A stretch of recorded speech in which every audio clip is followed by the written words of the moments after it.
ሰላም እንዴት ናችሁ? የዚህ ቻናል ተከታታዮች በርካታ መረጃዎችን ከታማኝ ምንጮች ወደ እናንተ ይዤ መጣው። እናንተም እንደተለመደው ቪዲዮውን ላይክ፣ ቻናሉን ሰብስክራይብ እንዲሁም ለወዳጆቻችሁ ሼር ማድረግ ፈጽሞ እንዳይዘነጋ። ወደ መረጃዎች ይገባለሁ። ማንቸስተር ዩናይትዶች የመሃል ክፍላቸውን ማጠናከር አማራጭ የሌለው ጉዳይ እንደሆነ የተረዱ ይመስላሉ። ታዲያ በርካታ ተጫዋቾች ከማንቸስተር ዩናይትድ ጋር ስማቸው ከወዲሁ የተያዘ ይገኛል። የአትላንታውን ኤደርሰንን መመልከት እንችላለን። የጁቬንቱሱን ዳግላስ ሉዊዝ እና የክሪስታል ፓላሱን ወጣት ተጫዋች አዳም ዋርተንን ለአብነት ያህል መጥቀስ እንችላለን። ታዲያ እነዚህ ተጫዋቾች በዋነኝነት ከማንቸስተር ዩናይትድ ጋር ስማቸው የተያዙ ተጫዋቾች ናቸው። ዛሬ የስፓኒሹ ዌብሳይት ይዞት የወጣውን መረጃ ላጋራቸው። ማንቸስተር ዩናይትዶች በአትሌቲኮ ቢልባኦ ተጫዋች ኦያን ሳንቼዝ ላይ እይታቸውን አሳርፈዋል። ታዲያ ቀያዮቹ ሰይጣኖች የመጀመሪያ ኦፈራቸውንም የማቅረብ ሀሳብ እንዳላቸው የታወቀ ሲሆን ዩናይትዶች በፈርናንዴዝ ሁኔታ ላይም ስጋት ገብቷቸዋል። በተለይም ደግሞ የሳውዲው ክለብ አል ሂላል ጠንከር ያለ ኦፈር ለማቅረብ መዘጋጀታቸው አይዘነጋም። በነገራችን ላይ ተጫዋቹ 17 ጎል እና 3 ለጎል የሚሆኑ ኳሶችን ለቡድን አጋሮቹ ማቀበል ችሏል። አስገራሚ ስታተስ ያለው ተጫዋች ነው። ታዲያ አንድ መርሳት የሌለብን ጉዳይ አትሌቲኮ ቢልባኦ ሚኒመም 80 ሚሊዮን ዩሮ ከተጫዋቹ ይፈልጋል። ዩናይትዶች አሁን የወሰኑት ነገር እንግዲህ የመሃል ክፍላቸውን ማጠናከር አማራጭ የሌለው ጉዳይ እንደሆነ ያምናሉና በክረምቱ የዝውውር መስኮትም የመጀመሪያ ስራቸው የሆነው የመሃል ክፍላቸውን ማጠናከር እንደሆነ ነው። በርካታ ተጫዋቾችንም እንግዲህ በመመልመል ላይ ይገኛሉ። አንድ ወይም ሁለት የመሃል ክፍል ተጫዋች በክረምቱ የዝውውር መስኮት ማስፈረም ዋነኛ ስራቸውም ይሆናል ተብሎ ይጠበቃል። ፖርቹጋላዊው አሰልጣኝ ሮበን አሞሪም ለማንቸስተር ዩናይትድ ሰዎች አዲስ ግብ ጠባቂ እንዲያስፈርሙለት ተናግሯል። የማንቸስተር ዩናይትድ ባለስልጣናትም ቢሆን 3 ወይም 4 አዲስ ፈራሚዎች እንደሚኖሩ እንግዲህ አሳውቋል። ምንም እንኳን እንግዲህ ብዙ ወጪ ወጥቶበት ወደ ኦልትራፎርድ መምጣት የቻለው ካሜሩናዊ ግብ ጠባቂ አንድሬ ኦናና እንግዲህ ተስፋ ሰጪን እንቅስቃሴ በማንቸስተር ዩናይትድ ቤት አላሳየም። ታዲያ ዩናይትድ ደጋፊዎችም በአንድሬ ኦናና ተደጋጋሚ ስህተት የተበሳጩ ይመስላሉ። ታዲያ ሮበን አሞሪም አዲስ ግብ ጠባቂ እንዲፈርምለት ወይም ደግሞ ወደ ዩናይትድ የማምጣት ፍላጎት አለው። አዲስ ግብ ጠባቂ ማስፈረም እንግዲህ ብዙ ጎሎች እንዳይቆጠሩ ከፍተኛ የሆነ አስተዋጽኦ ይኖራል ብሎ ያምናል። እንግዲህ 53 ጎሎችን በ36 ጨዋታዎች ነው እስካሁን ድረስ ማንቸስተር ዩናይትድ የተቆጠሩበትና ይህ ደግሞ የግብ ጠባቂውን ደካማነት ፈንተው አድርጎ የሚያሳዩ ሁኔታ ነው። ይሄ በእንዲህ እንዳለ የዩናይትድ ቴክኒካል ዳይሬክተር የሆኑት ጄንሰን ማስፈረም የመጀመሪያ እቅዳቸው አይደለም። አንድሬ ኦናና የማንቸስተር ዩናይትድን የሚለቅ ብቻ ከሆነ ነው እንግዲህ አዲስ ግብ ጠባቂ የማስፈረም ፍላጎት ያላቸው። ነገር ግን ሮበን አሞሪም አዲስ ግብ ጠባቂ በክረምቱ የዝውውር መስኮት ማስፈረም አማራጭ የሌለው ጉዳይ እንደሆነ አሳውቀዋል።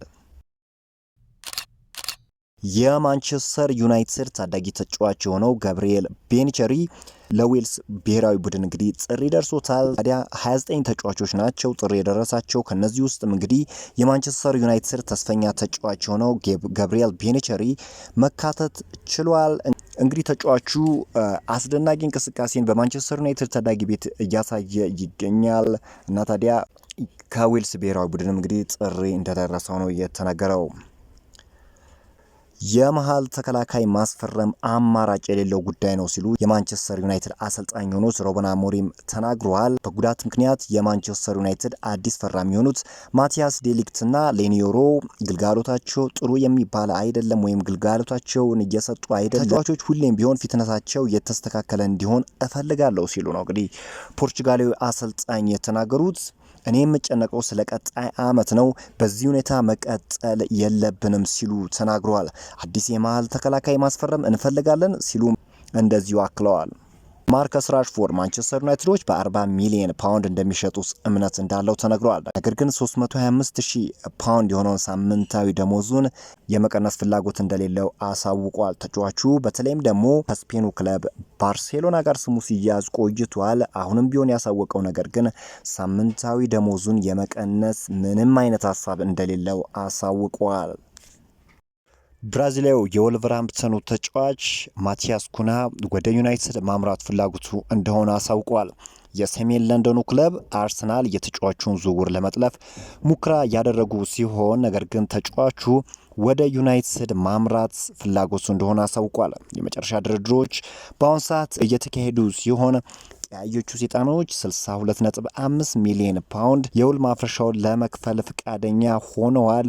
ተጨማሪ 2.5 ሚሊዮን ፓውንድ አድኦንስ የሚከፍሉ ይሆናል። ዝውውሩን ለመጥለፍ ሙከራ ያደረገው ሌላኛው ክለብ እንግዲህ የእንግሊዙ ክለብ ኒውካስትል ዩናይትድ ቢሆንም ተጫዋቹ ግን ወደ ዩናይትድ ማምራትን የመጀመሪያ ምርጫው እንደሆነ አሳውቋል። የማንቸስተር ዩናይትድ የአካዳሚ ተጫዋች ነው ጄደን የበርካታ የአውሮፓ ታላላቅ ክለቦችን ትኩረት እየሳበ ይገኛል። የ16 ዓመቱ የካሪንግተን ፍሬ ለማንቸስተር ዩናይትድ ከ18 ዓመት በታች ቡድን የመጀመሪያ የሊግ ጨዋታውን በመጋቢት ወር መጀመሪያ ላይ ማድረጉ የቻለ ሲሆን ይህንን ጨዋታ ካደረገ ከጥቂት ሳምንታት በኋላም ለማንቸስተር ዩናይትድ ከ21 ዓመት በታች ቡድን የመጀመሪያ ጨዋታውን ማድረግ ችሏል። በተጨማሪም ተጫዋቹ የጣሊያን ፓስፖርት ያለው ሲሆን ማንቸስተር ዩናይትድም ተጫዋቹን ይፋዊ ውል በማስፈረም በካሪንግተን ለማቆየት እየጣረ ይገኛል። በጃንዋሪ የዝውውር መስኮት ከአርሰናል ወደ ማንቸስተር ዩናይትድ የተቀላቀለው አይደን ኤቨን ከጉዳት እንዳገገመ ተነግሯል። ይህን ያህል ሳይጠበቅ እጅግ አስደናቂ እና በሳል እንቅስቃሴን በማንቸስተር ዩናይትድ መለያ እያሳየ ባለበት ወቅት ጉዳት አስተናግዶ እጅግ ተስፈኛ እንቅስቃሴን እያሳየ ባለበት ወቅት ነው እንግዲህ ጉዳት ያስተናገደውና ብዙዎች የማንቸስተር ዩናይትድ ደጋፊዎችም በዚህ ዜና ደስታ ይሰማቸዋል ተብሎ ይጠበቃል። ይህ ተጫዋች እንግዲህ ወደ ለንደን ካመራው የማንቸስተር ዩናይትድ ስብስብ ውስጥ መካተት ችሏል። ብሩኖ ፈርናንዴዝ ከኦናር ግሪቭስ ጋር ባደረገው ቃለ ምልልስ እንዲህ ሲል ተናግሯል። እኔ የምጠብቀውና የምፈልገው ቡድናችን በጨዋታው መጨረሻ ዋንጫን እንዲያነሳ ነው። እኛና ቶተንሃሞች ጥሩ የውድድር ዘመን እያሳለፍን አይደለም፣ ነገር ግን የፍጻሜው ጨዋታ የተለየ ነው ሲል እንግዲህ የማንቸስተር ዩናይትዱ ካፕቴን ብሩኖ ፈርናንዴዝ ተናግሯል።